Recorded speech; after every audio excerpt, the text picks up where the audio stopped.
জীবনের শেষ বেলায় এসে মনে হবে এক হাত জমির জন্য প্রতিবেশীর সঙ্গে ঝগড়া ছিল ভুল। রাত জেগে মিথ্যে স্বপ্ন বুনে কারো সঙ্গে সেট করাটা ছিল ভুল। কাউকে কষ্ট দিয়ে কথা বলাটা ভুল ছিল। দুর্বল কাউকে ভয় দেখিয়ে নিজের ক্ষমতা দেখানো ছিল ভুল। শেষ বেলায় মনে হবে ক্লাসে সবচেয়ে মেধাবী ছাত্র না হলেও জীবনে খুব বড় ক্ষতি হয়নি। অনেক টাকা রোজগার করতে না পারলেও বড় কোনো ক্ষতি হয়নি। জীবনের শেষ সময়ে এসে কষ্ট ছাড়া একটু স্বাভাবিক মৃত্যুই হবে শেষ চাওয়া। শেষ বেলায় মনে হবে মানুষের দোয়াটাই ছিল সবচেয়ে মূল্যবান সম্পদ, যেটা আমি অর্জন করতে পারিনি।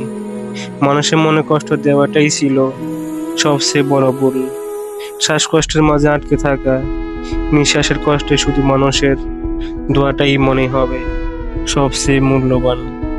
অথচ এত কিছু ভেবেও আমরা জীবনকালকে নিজেদের নিয়ন্ত্রণ করতে পারি না। তো ভিডিওটি কেমন লাগলো অবশ্যই কমেন্ট করে জানাবেন, আর আমাদের চ্যানেলে নতুন হয়ে থাকলে অবশ্যই সাবস্ক্রাইব করে পাশে থাকবেন। ধন্যবাদ।